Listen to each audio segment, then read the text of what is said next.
সুস্মিতা সাহা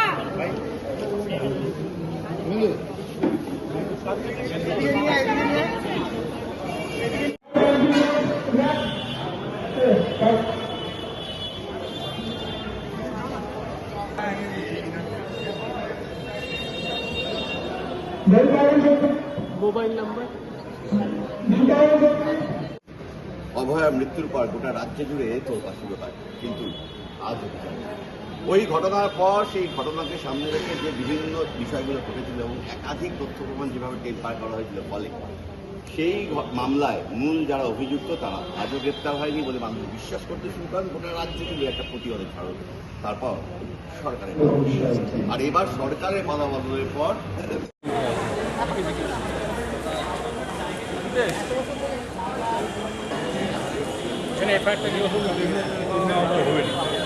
আর ওই যে একটা জমি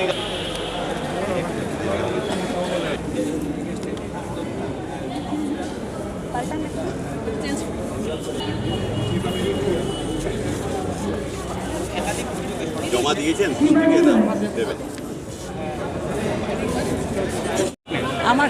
আমার অভিযোগ হচ্ছে, নাম ডেকেছে কি ওর নাম ডেকেছে, আমি আমার অভিযোগ হচ্ছে আমার হিলকাটরে একটা জমি আছে রজনী বাগানের ভেতরে, সেখানে নান্টুপাল মহাশয় জমিটা আমার জবরদখল করে আছে। হ্যাঁ, সেটা বলছি আমি এসে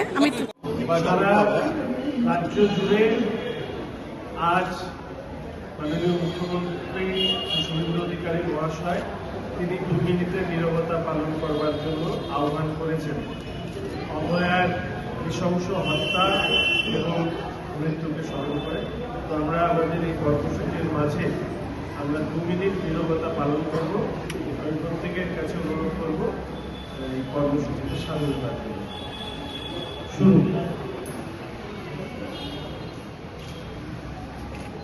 করছি।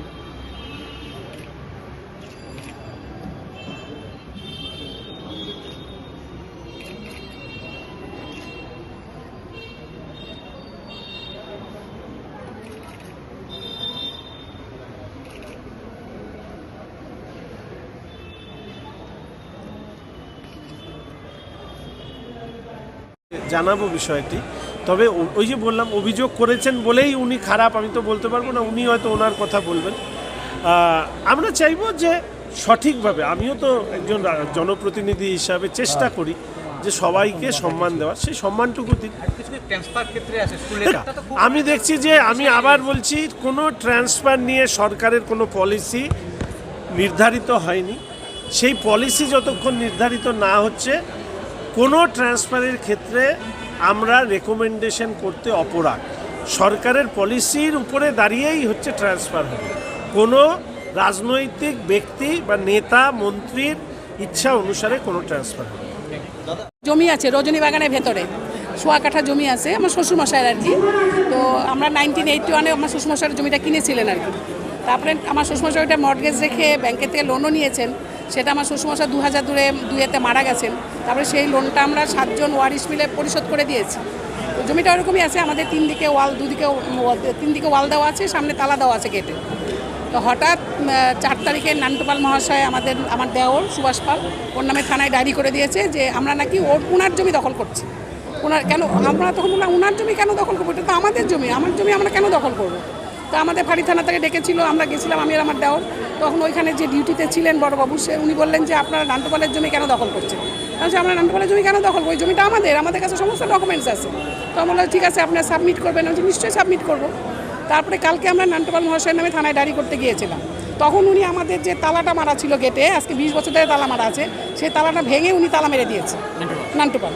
তারপরে আমরা তখন এসে দেখি, আমি যখন আসলাম ওখান থেকে থানার থেকে, তখন আসার পরে আমার সাথে ওনারা বড় অফিসাররা আসছেন, এসে এনকোয়ারি করেছেন। ওনারা তখন দেখছেন যে তালা মারা, তখন তালা মারা দেখছেন। তো নান্টুপালের সাথে কথা বলেছেন যে আপনি এখানে তালা মেরে রাখছেন, তো এটা তো ওনাদের জমি। তখন বলছেন না এটা আমার দখলে আছে, এটা আমার জমি। তা কী করে হয়, জমিতে কাগজপত্র আমার জমির মালিক আমরা, তো ওনার তো জমি কী করে হলো সেটা আমরা বুঝতে পারছি না।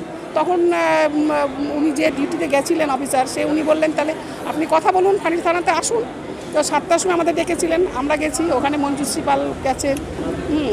যাওয়ার পরে ওখানে কথা হয়েছে, তখন ওইখানে থানাতে, ফাঁড়ি থানাতে ওর নান্টুপালের বউ মিসেস আর কি, যে মঞ্জুশ্রী পাল একটা কাগজ দেখিয়েছে যে আমার শ্বশুরমশাইয়ের সাথে নাকি 1999-এ একটা বায়না হয়েছিল, সেই বায়নার কাগজটা দেখিয়েছে। সেটা আমাদের কাছে কোনো কিছু নেই, আর আমার শ্বশুরমশাই আমাদের কোনো কিছু বলে যাননি যে নান্টুপাল মহাশয়ের মায়ের সাথে যে বায়নানামা হয়েছে, সেটা আমরা কিচ্ছু জানি না।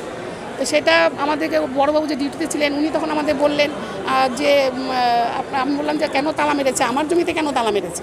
তখন বলছে এখন এটা কোর্ট কেস হবে, আপনারা এটা কেউ হাত দিবেন না। নান্টুপাল মহাশয়ের ওয়াইফকেও বললে আপনারা কেউ হাত দিবেন না, এটা কোর্টের থেকে যতক্ষণ অর্ডার না হবে এটা আপনারা কেউ হাত দিবেন না। আমরা তো এটা বুঝতে পারছি না যে এটা আমার জমি, উনি তখন তালা মারলো, অথচ আমার জমিতে আমি হাত দিতে পারবো না, আমি ঢুকতে পারবো না, এটা কীরকম? 4 তারিখে, এই মাসের 4 তারিখে।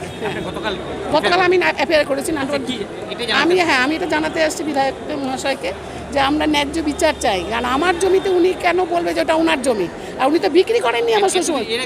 কোনোদিন এর আগে কোনোদিন কিছু বলেননি।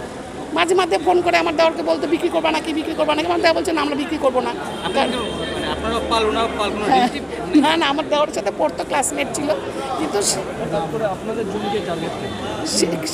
উনি যেহেতু উনি দেখাচ্ছে যে 1999-এ আমার শ্বশুরমশাইয়ের সাথে নান্টুপালের মায়ের সাথে নাকি একটা বায়নানামা হয়েছিল, কিন্তু সেই সম্বন্ধে আমার শ্বশুরমশাই আমাদের কিছু বলে যাননি, আমরা কিছুই জানি না। কালকে ওই কাগজটাই সাবমিট করেছে থানায়, কিন্তু আমরা সব দিয়েছি, আমাদের জমির দলিল, জমির নামজারি, ট্যাক্সের কাগজ, খাজনা সমস্ত আমাদের আপডেট করে সমস্ত আমরা জমা দিয়েছি থানায়।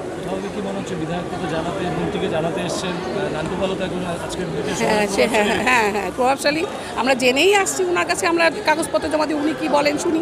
আমরা চাই যেটা ন্যায্য বিচার হোক, সেটাই চাই, সেই উদ্দেশ্যে আসছি। দীপান্বিতা পাল।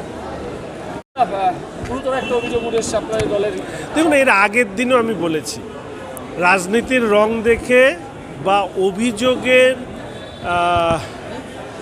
অভিযোগের বহর তার উপরে দাঁড়িয়ে কোনো মন্তব্য করা আমার পক্ষে অন্তত সম্ভব নয়। আমি ওনাদেরকে বলেছি, ওনারা যে অভিযোগ করেছেন তার সপক্ষে থানায় লিখিতভাবে দিতে। এক পক্ষের কাছ থেকে শুনে সবটা বোঝা আমার পক্ষে সম্ভব নয়। যেহেতু উনি বিষয়টি বলেছেন, আমি তার সাথেও কথা বলে নেব, এবং এর সাথে তো রাজনীতির কোনো যোগ নেই, এটা ব্যক্তিগত পরিসরের ক্ষেত্রে বিষয় হতে পারে, ফলে অবশ্যই সেই নিয়ে আমি কথা বলবো, এবং পরবর্তীকালে অভিযোগ যদি সঠিক না হয় তাহলে তার রিপ্রেজেন্টেশন এক হবে। অভিযোগ যদি সঠিক হয় তাহলে দল আছে, দল সেই ব্যাপারে সিদ্ধান্ত নেবে। এক্ষেত্রে জনপ্রতিনিধি হিসাবে আমার পরামর্শ, এবং এর মধ্যে দিয়ে সবার কাছে আমি বলতে চাই যে নিজেও অন্যায় করবেন না, অন্যায় কাজে সমর্থন করবেন না। ভগবানের দরবারে এমনই ব্যবস্থা আছে যে আজ নয় কাল আপনার কর্মজীবনেই আপনাকে সমস্ত কিছু চুকিয়ে যেতে হবে। ফলে আমি এইটুকুই শুধু আশা করি, এখনও আমি দেখি বিভিন্ন জায়গার থেকে বিভিন্ন অভিযোগ আসে। বেশিরভাগ ক্ষেত্রে আমি যেটা দেখেছি, এই কেসটা বাদ দিয়ে আমি বলছি, বেশিরভাগ ক্ষেত্রে দেখছি যে কোনো না কোনো দুর্বলতার সুযোগ নিয়ে এই ধরনের লোকজন মাথাচাড়া দিয়ে ওঠে।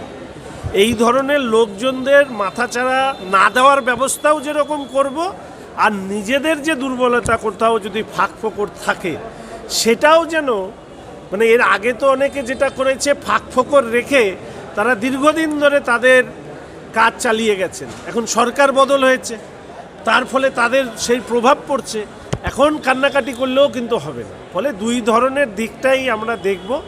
আবার সবার কাছে বলছি, কোনো রাজনীতির রং দেখে নয়, অভিযোগের বিষয়বস্তু দেখে কারো সম্পর্কে কোনো সিদ্ধান্ত না নিয়ে বিচার প্রক্রিয়ার উপরে, প্রশাসনের উপরে ভরসা থাকুক।